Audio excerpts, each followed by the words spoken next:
চৌধুরী, আপনি এবং কি আমাদের একটু বলবেন যে হ্যাঁ, আপনি যে ডকুমেন্টটা দেখেছেন, অ্যাটর্নি জেনারেল ব্রিফ রেডি করেছেন, হ্যাঁ, যে আপিল রেডি করেছেন, সেটা কত তারিখে করা?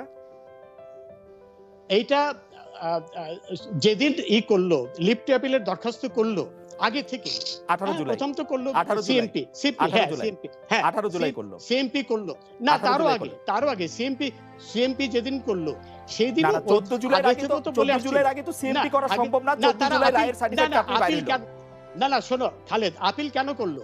যদি এইটাই হয় তাহলে তো আপিল হাইকোর্টের করলো রায় কারণ, মেনে নিত, আপিল তাহলে করলো তো কারণ, আপিল আপিল করলো করার মানে প্রয়োজন প্রেসারে ছিল পড়ে, না। চাপে পড়ে আপিল করতো না তো। না না না না না না, চাপে পড়ে আপিল, এই চাপ সৃষ্টি হওয়ার অনেক আগেই আপিল করেছে সরকার। আপিল করার তো একটা সময় থাকে, সেই সময়সীমার মধ্যে তখন কিন্তু এইসব সৃষ্টি হয়নি। এইসব শোনো, অত্যন্ত স্পষ্ট যে একটি কুচক্রী মহল, যে ৭১-এর পরাজিত অপশক্তি বিএনপি, শিবির, জামাত, এরা মিলে এই ঘটনাটি ঘটিয়েছে।